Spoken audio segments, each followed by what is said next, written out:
सवाल करते मैं हूं आपके साथ सना वारिस। मुल्क भर में कोरोना की रफ्तार तेज होती जा रही है। आंकड़े एक बार फिर से डराने लगे हैं। ताहम तमाम तरह एहतियाती इकदाम के बावजूद कोरोना थमने का नाम नहीं ले रहा है।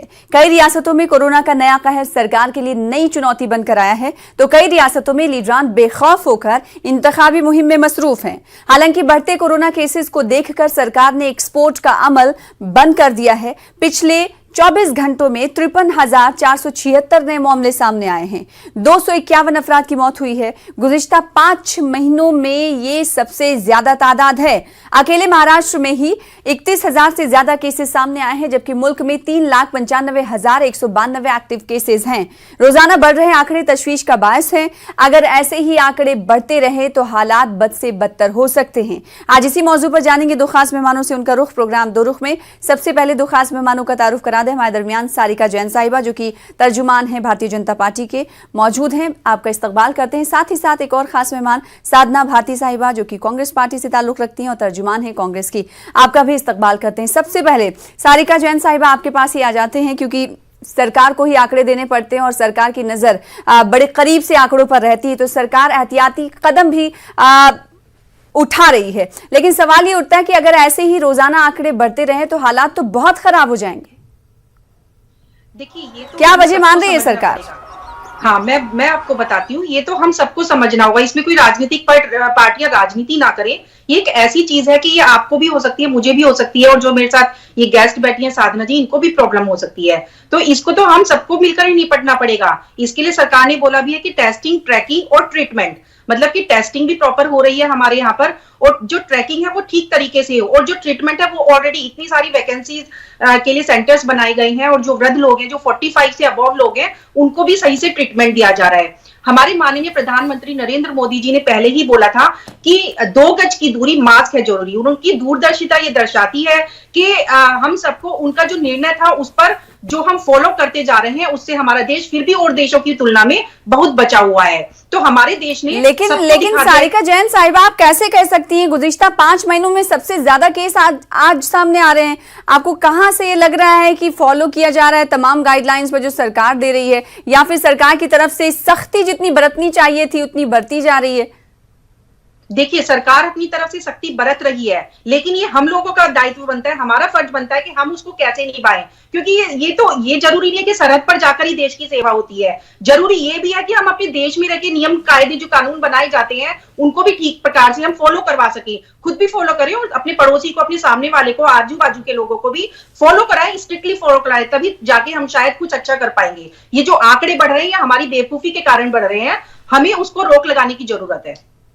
आंकड़े बढ़ रहे हैं तो क्या सरकार की जिम्मेदारी कुछ नहीं बनती? आवाम की तो जिम्मेदारी है कि वो ख्याल रखें, लेकिन क्या सरकार की कुछ जिम्मेदारी नहीं बनती? आपका कहना है कि बेवकूफी आवाम कर रहे हैं तो सरकार उन्हें रोक सकती है। साथ ही साथ सरकार की तरफ से ऐसा प्लान होना चाहिए कि टेस्टिंग कैपेसिटी को बढ़ाना चाहिए केसेस को देखते हुए। साधना भारती साहिबा, आपके पास आऊंगी इस सवाल के साथ। आखिर आपको कहां लग रहा है, अपोजिशन पार्टी होने के नाते आपको कहां लग रहा है कि सरकार कहीं ना कहीं जो एहतियाती कदम उठा रही है उसमें कमियां रह गई, वरना इतने केसेस नहीं बढ़ते, या फिर आप मुतमईन हैं?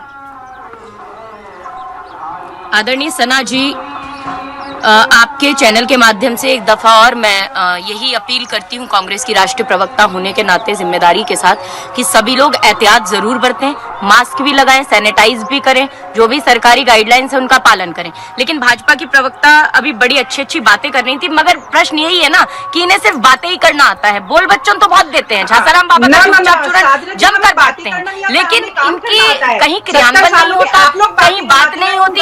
बीच में मैं नहीं बोल रही थी, कृपया मेरे बीच में कोई ना बोले। मैं बहुत शालीनता से सुन रही थी, चुपचाप। और आप सुनने की क्षमता रखिए, सुनने की क्षमता रखिए। बहुत देर हो गई आपका झासाराम बाबा का चुपचाप चूरन सुनते हुए। सरा जी को पहले चुप कराइए, पूरी तरह रख सकते। टीकाकरण कितना हो रहा है? 0.35% लोगों को टीकाकरण हुआ। अगर इस रफ्तार से चले तो भाई साहब 12.5 साल मैडम लग जाएंगे टीकाकरण में। आप मुझे बता दीजिए, आप क्या टेस्टिंग, ट्रैकिंग और आइसोलेशन, कहाँ टेस्टिंग की रफ्तार बढ़ा रहे हैं आप? देखिए, सरकार को आईना दिखाना अपोजिशन की जिम्मेदारी होती है। वो बात रखने दीजिए, आपको मौका दिया जाएगा। ठीक, साधना भारती साहिबा, कहाँ लग रहा है कि सरकार को ध्यान देने की जरूरत है, इस पर आप रोशनी चाहती हूँ इनसे कि ये बार बार ट्रैकिंग, टेस्टिंग और आइसोलेशन की बात कर रही हैं सना जी। ये तो मैं पूछती हूँ, कहाँ टेस्टिंग की रफ्तार बढ़ाई? आरटीपीसीआर टेस्ट की आपने रफ्तार बढ़ा दी क्या? आप ट्रैकिंग की बात कर रही हैं, कहाँ ट्रैक कर पा रहे हैं आप सही तरीके से? आप मुझे बता दीजिए कितने अभी तक वैक्सीनेशन हुए?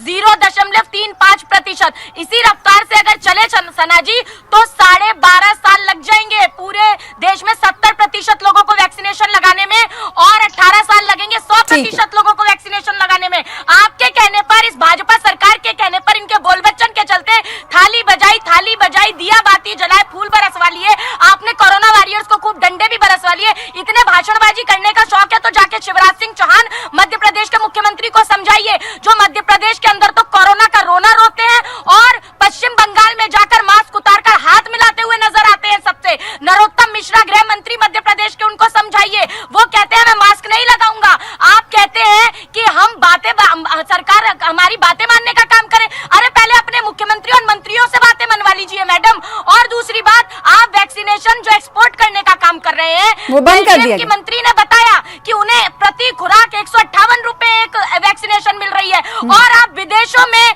तो सस्ती देंगे और देश के लोगों को 250 रुपए प्रति खुराक। 700 अस्पताल है सिर्फ सरकारी, कितने लोगों को देंगे? 80 करोड़ लोग ऐसे हैं जो गरीबी रेखा से नीचे आते हैं, उनके लिए आपने क्या व्यवस्था बनाई है वो बताइए।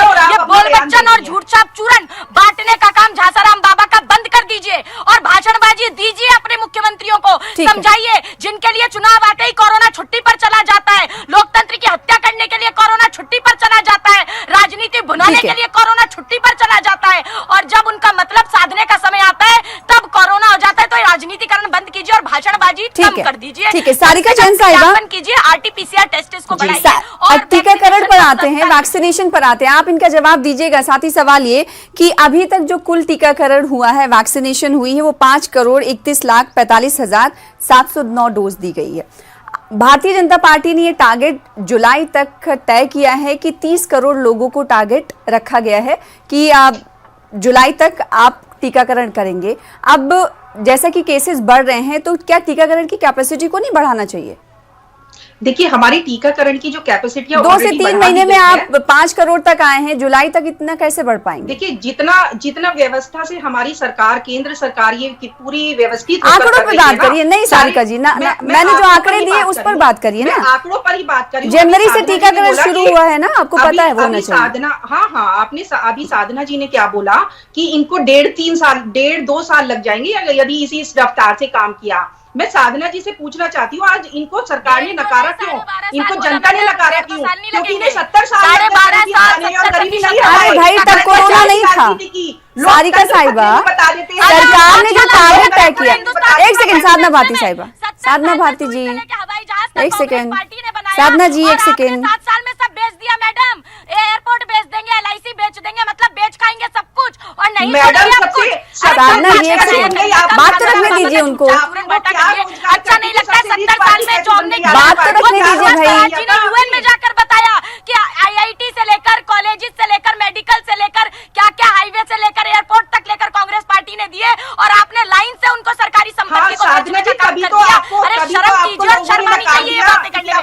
जिस पर डिबेट होती है आंकड़ों पर बात करें, ये गोल झासाराम बाबा का झूठ छाप चूरन मत बांटिए। ये साधना भारती के सामने ये वाली ट्रिक आपकी चलेगी नहीं। इतना कम बोल बच्चन किया कीजिए। एक सेकंड साधना जी, आपको मौका दिया जाएगा, दूसरे के मौके में थोड़ा सा संजीदा रहें। सारिका जी, आपसे सवाल ये था कि जैसा कि हम जानते हैं कि गवर्नमेंट ने टारगेट तय किया है कि जुलाई तक 30 करोड़ लोगों को टीकाकरण किया जाएगा, लेकिन अब हम देख रहे हैं कि लगातार केसेस बढ़ रहे हैं और अब तक के वैक्सीनेशन के हवाले से कुछ देर पहले मैंने आंकड़ा दिया कि 5 करोड़ से ज्यादा लोगों को टीका दिया गया है, लेकिन एक्सपोर्ट 6 करोड़ से ज्यादा किया गया है। तो क्या सरकार कैपेसिटी को नहीं बढ़ाएगी, वैक्सीनेशन कैपेसिटी और टेस्टिंग कैपेसिटी को, जैसा कि केसेस बढ़ रहे हैं? इस तरफ सरकार का ध्यान है या नहीं? देखिए, इस तरफ सरकार का बिल्कुल ध्यान है। हमारे जो माननीय डॉक्टर हर्षवर्धन जी हैं, उन्होंने भी पूरी रूपरेखा बनाई है। वैक्सीनेशन की जो मैन्युफैक्चरिंग है वो और ज्यादा बढ़ाई जा रही है, और ज्यादा टेस्टिंग के लिए और ज्यादा जो हॉस्पिटल्स की व्यवस्था है उनको पूरा सुचारू रूप से व्यवस्थित किया गया है। क्योंकि केंद्र सरकार की दूरदर्शिता पहले ही थी कि ये भयंकर रूप आने वाला है, और उसमें हमारे समाज की भी, हम सबकी जिम्मेदारी बनती है कि हम उसको कैसे निभाएं। क्योंकि हम लोगों का सबसे ज्यादा रोल होता है, क्योंकि निर्देश तो आ जाएंगे, केंद्र सरकार से, लेकिन हम लोगों का दायित्व बन तो जाता कहा है कि कि हम मुफ्त कैसे मिलेगी सड़क पर सबको उतर कर उसमें कोरोना काम कर वैक्सीन, सके। और उसके बाद वो पलट गए थे अपनी बात से। तो डॉक्टर हर्षवर्धन जी की माने या नरेंद्र मोदी जी की माने, जो झासाराम बाबा बनकर बस उनकी दाढ़ी बढ़ती जा रही है, झासाराम बढ़ती जा रही है, आपकी और पार्टी महंगाई है, बढ़ती तो जा रही है, और गरीबों को कोरोना के सरकार केसेस छाता बढ़ते नहीं जा रहे हैं। तो ना मैडम उसने किसकी रोजगार मान दिया, ले, कभी ये ना बता उसने दीजिए। किसी को उन गरीबों मोदी को जी की माने सहायता जो की है, कहते थे 2 सिर्फ करोड़ नौकरी भ्रष्टाचार की मिलेंगी राजनीति प्रतिवर्ष, की है। और 15 जब लाख कोई से बात 20 आती लाख है तो रुपए आप आएंगे कहते हैं कि अकाउंट में, लोकतंत्र खतरे में आ बनारस गया टू है, तो बन जाएगा, लोकतंत्र और खतरे में खाली नहीं आता। ताली बजाने वो से कुछ कोरोना भाग जो जाता है काला क्या? बाजारी और करते बंगाल हैं में वो लोग कोरोना खतरे में छुट्टी आ पर है जाते क्या, हैं। जो आपके लोकतंत्र नए खतरे नए में ये कभी सारे नहीं आता मंत्री है। मुख्यमंत्री लोकतंत्र की जाकर बिना रक्षा मास्क करते के हुए हाथ हम लोग मिलाते काम घूम रहे करते हैं, हैं। और आप यहाँ आकर प्रवचन दे रही हैं। जितना जिम्मेदार आप मरकजी सरकार को कोरोना के फैलाव को लेकर मान रही, उतनी ही जिम्मेदार कहीं ना कहीं महाराष्ट्र सरकार है। 80% से ज्यादा केसेस तो महाराष्ट्र में सामने आ रहे हैं। तो क्या ये माना जाए कि महाराष्ट्र सरकार टैकल करने में नाकाम हो रही है? क्या ये सही नहीं? नहीं, देखिए क्या मध्य प्रदेश में नहीं बढ़ रहे, क्या कर्नाटक में नहीं बढ़ रहे, और महाराष्ट्र सरकार लॉकडाउन भी कर रही है, और राजस्थान सरकार ने भी ऐलान कर दिया है कि आरटीपीसीआर टेस्ट होने जो 72 घंटे की अवधि के अंदर हुआ हो, जो उसकी रिपोर्ट होगी तभी कोई बाहर का यात्री राजस्थान की सीमा में प्रवेश कर पाएगा। मैं पूछना चाहती हूँ कि सरकारें तो इसी प्रकार के एहतियात बरत सकती हैं। सवाल यह है कि वैक्सीनेशन की पूर्ति करने का काम राज्यों के लिए केंद्र सरकार की जिम्मेदारी है, जिसकी पूर्ति नहीं हो पा रही है। आपने खुद बता दिया 6 करोड़ से ज्यादा वैक्सीन एक्सपोर्ट करते हैं और 5 करोड़ लोगों को देश में लगाते हैं, और फ्री नहीं लगा रहे। इनके हर्षवर्धन जी कहते रहे हम फ्री लगाएंगे, फिर मुकर गए। जैसे इनकी हर बात जुमला हो जाती है। देखिए हमारा जो भी सरकारी मुकरते रहेंगे, और सीधी सपाट बात ये है ना, आंकड़ों के साथ साथ ये भी जिम्मेदारी है कि इनके नेताओं को भी तो एहतियात बरतना पड़ेगा। और रही बात 250 की कोई प्राइवेट, अगर प्राइवेट हॉस्पिटल है तो उसमें 250 की वैक्सीन लग रही है। अदरवाइज जो भी केंद्र सरकार के हॉस्पिटल्स है उनमें फ्री वैक्सीनेशन दी जा रही है। जो इनकी राजस्थान सरकार है उनसे पूछो जाकर, सिर्फ निर्देश देते हैं, लेकिन इतना भयंकर वहां पर महाराष्ट्र। ठीक है सारिका जैन साहिबा, अगर बढ़ते जा रहे हैं। नॉन बीजेपी रूल सरकारें मरकजी सरकार पर इल्जाम लगा रही हैं कि उन्हें स्टॉक सही से नहीं मिल रहा है, तो जाहिर सी बात है नहीं मिल रहा होगा, तभी तो ये बात कह रही हैं। क्योंकि बीजेपी रियासतों में ये खबर भी आई है, देखिए यूपी से खबर आई थी कि वहां पर वेस्ट हो गया है वैक्सीन, तो आप वहां तो उतना दे रहे हो, जिस रियासत को ज्यादा चाहिए उसे नहीं दे रहे हैं। देखिए ये तो बायसनेस है, हमारी जो पार्टी की विचारधारा है, मैं आपको बताती हूं। आफ्टर ऑल हिंदुस्तान मानना चाहिए, हमारे मुल्क में कोरोना बढ़ रहा है, तो क्या मरकजी सरकार की तरफ से भेदभाव की नीति अपनाई जाती है केंद्र सरकार की तरफ से? ये माना जाए कि साधना बाती साहब एक सेकंड मैंने उनसे सवाल किया, ले लीजिए जवाब। 1 मिनट इनको चुप करिए तो बोलती रहेगी, क्योंकि बोलिए। कोई सुनता नहीं, इन्हें चिल्लाना पड़ रहा है। साना जी, मैं ये बोलना चाहूंगी कि जो वैक्सीनेशन का मामला है, हमारे अगर माननीय प्रधानमंत्री जी एक गांव में लाइट देते हैं तो बराबर, चाहे वो मुसलमान हो चाहे वो हिंदू हो, सबके घर में लाइट देते हैं। ये नहीं कि वो मुसलमान के घर में लाइट देते हैं। ऐसे ही हमारा देश है, हमारे प्रधानमंत्री जी सबको एक समान समझकर चलते हैं, वो किसी में भेदभाव नहीं करते। एक समान अगर समझते होते तो ये रियासतें, ये राज्य सरकारें इल्जाम क्यों लगाती? ये भी सोचने की जरूरत है। इसीलिए वो सभी राज्यों को प्रॉपर दवाइयां दे रहे हैं, प्रॉपर उनको वैक्सीनेशन हो रहा है। ये कुछ इनकी राजनीति होती है कि जिससे ये किसी न किसी तरह से विरोध करें, ये सिर्फ विरोध करें और कुछ नहीं करें। इनकी विरोध की राजनीति चलती रहेगी। इनके लोगों की स्क्रिप्ट पहले तैयार होती है कि हमें क्या बोलना है। का प्रश्न है नहीं क्या? अरे इनको पहले पता होता है कि हमें क्या बोलना है। ये पहले स्क्रिप्ट लिखकर चलते हैं कि हमें अगर ऐसे होगा तो ऐसे बोलना है। विदेशियों के लिए सरकार, अरे मैडम, आपकी सरकार उद्योगपतियों के लिए सरकार बनाकर बैठे हैं कि गरीब विरोधी, महिला विरोधी, किसान विरोधी, पिछड़ा विरोधी और अमर शहीदों के विरोधी सरकार बन गई है, जो हमेशा अमर शहीदों को धर्म जाति के चश्मे लगाकर देखती है और लोगों को वोट के चश्मे लगाकर देखती है। तो ये ना वोट की राजनीति बंद कर दीजिए, और आंकड़े आपके पास नहीं है, इसीलिए आपके पास बोलने के लिए कुछ नहीं है, तो डाइवर्ट और रूल का फॉर्मूला अपनाना बंद करो। और जो 7 और 70 साल की बातें आप करती हैं, नहीं सना जी 1 मिनट, ये बहुत पर्सनल हो रही है। अरे साधना जी, 7 और 70 साल की बात करती है ना, तो मैडम आपकी स्वराज ने यूएन में जाकर कहा था कि सुई से लेकर हवाई जहाज तक पहुंचे हम लोग, वो कांग्रेस ने किया।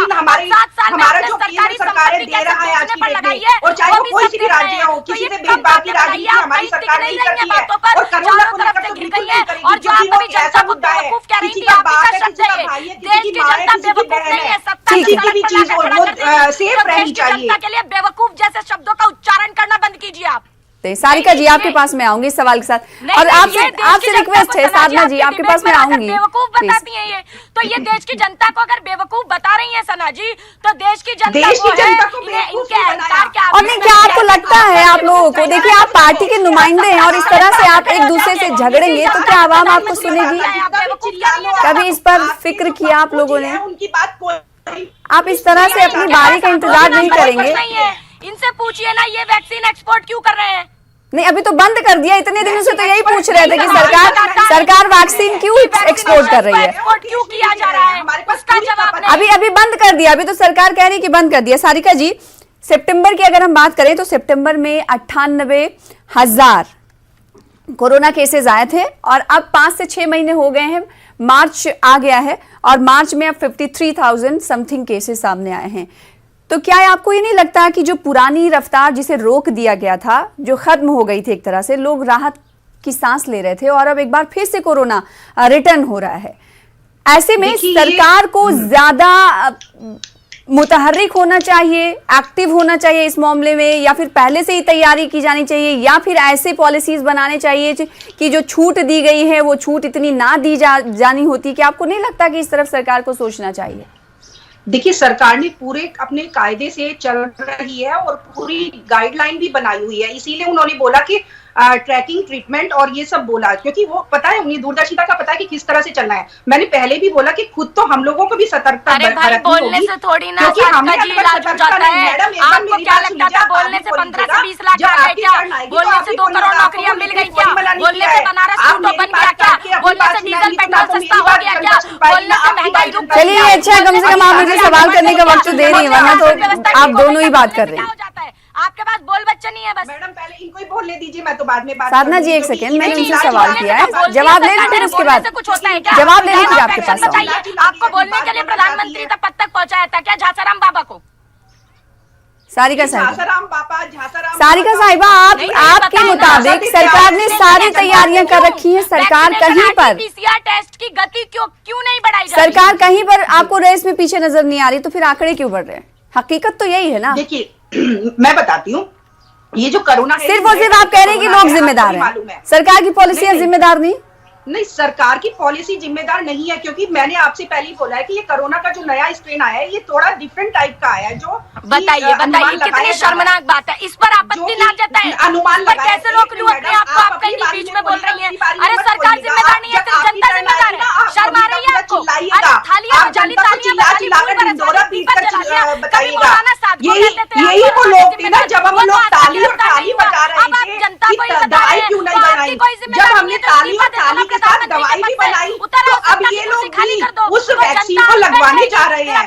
तब इन्होंने हमारी बहुत मजाक बनाई कि हम ताली भी बजा रहे हैं, हम थाली भी बजा रहे हैं, लेकिन अब हमने ताली और थाली के साथ वैक्सीन भी बनाई। हमें प्राउड है अपने प्रधानमंत्री नरेंद्र मोदी जी पर, उनकी दूरदर्शिता पर। साधना साहिबा, जनता को भी साधने का काम नहीं, जिस बात का आप जिक्र कर रही हैं कि ताली बजवा ली, थाली बजवा ली, बत्ती बुझवा दिए, उसके बाद हमने देखा था कि कोरोना के केसेस, हालांकि उस वजह से नहीं, पॉलिसीज और केयर की वजह से केसेस कम हुए थे, लेकिन हकीकत यह भी है कि केसेस अब बढ़ रहे हैं। तो आखिर आपको कहाँ लगता है कि अक्सर कांग्रेस की तरफ से सवाल उठाया जाता है कि इस तरह की नीतियां अपनानी जानी चाहिए थी जो नहीं अपनाई गई, अभी आप सरकार को क्या मशवरा देना चाहेंगे?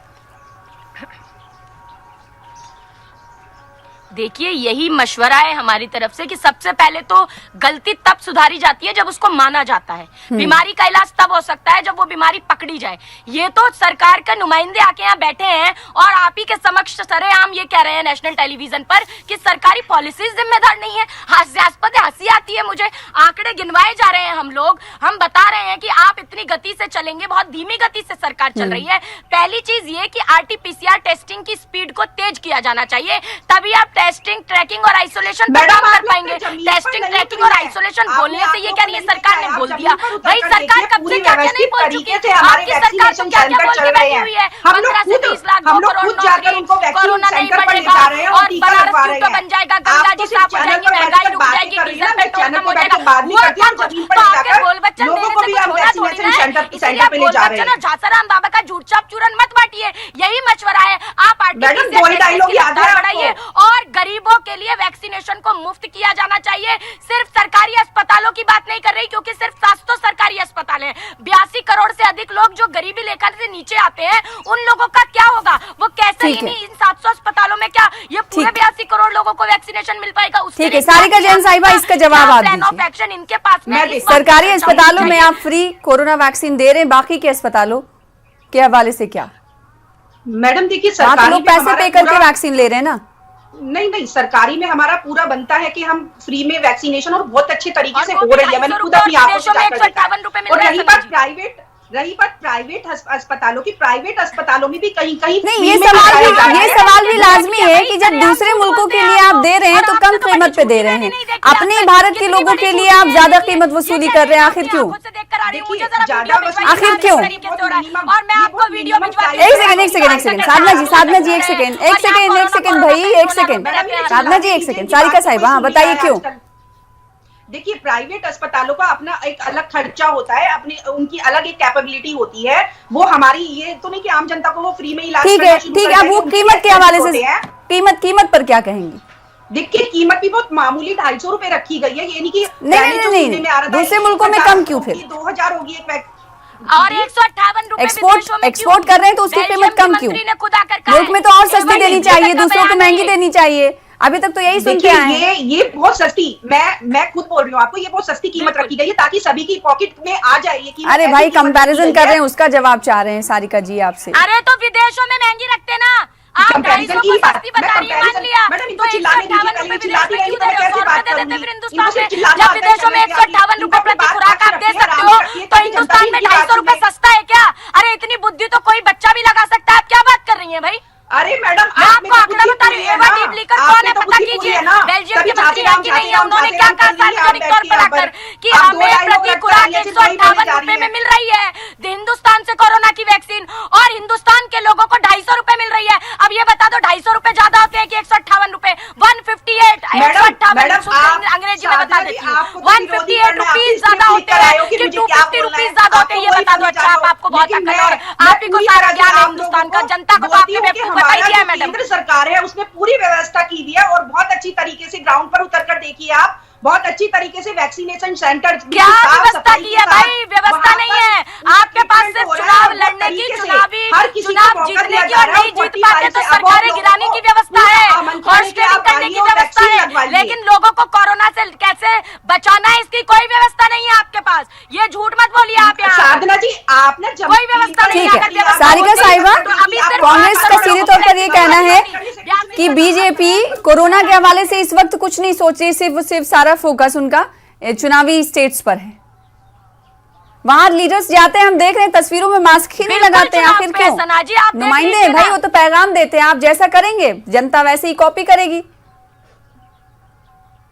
देखिए, कैसा माशरा बनाना चाहते हैं, कैसा समाज चाहते हैं लीडरान? आपसे नहीं पूछा। एक सेकंड सारिका जी, देख रही है तो मास्क लगाते, वो भी हजारों लोगों से हाथ मिलाने के बाद। भाई, इनका जवाब तो ले लूं। ये पानी वानी पी लो, थोड़ा गला शांत रखो, उसके बाद चिल्ला लेना आप। हाँ, साना जी, मैं ये बोलना चाहूंगी, जवाब दीजिए शिवराज सिंह चौहान पर, प्लीज जवाब दीजिए। देखिए साना जी, मैं ये बोलना चाहूंगी, मैंने आपसे पहले ही बोला था कि हम सरहद पर जाकर देश की रक्षा ना करें, हम अपने देश में रहकर भी अपने देश की सेवा कर सकते हैं। मैंने पहले ही बोला कि हम लोगों का दायित्व बनता है, हम लोगों का कर्तव्य बनता है। अगर आप बोलते तो रहते हैं भाई, बस इनके पास बोलने के लिए है क्या? मैंने ये बोला था, मेरी सरकार ने ये बोला था, बस बोल तो चल रहे हो आप इतने साल से, 7 साल। बिल्कुल, लेकिन सरकारी नुमाइंदों की, सियासी लीडरान की जिम्मेदारी होती है कि जहां आप जा रहे हैं वहां भीड़ होगी, तो इस लिहाज से वहां पर पहले से इंतजाम किए जाए, ना कि भीड़ बढ़ाई जाए और कोरोना को बढ़ाया जाए। इस हवाले से न्यूज़ 18 उर्दू लगातार ये पैगाम भी दे रहा है और इस तरह से अपील भी कर रहा है सियासी लीडरान से कि ऐसा आप ना करें, क्योंकि कोरोना लगातार बढ़ रहा है और जो सियासी लीडरान होते हैं वो समाज के और माशरे के नुमाइंदे होते हैं। बेहद शुक्रिया आप दोनों खास मेहमानों का अदा करना चाहेंगे प्रोग्राम दो रुख में शामिल होने के लिए। फिलहाल इसी के साथ मुझे दीजिए इजाजत, कल फिर होंगे बड़े मुद्दे के साथ हाजिर। आदाब।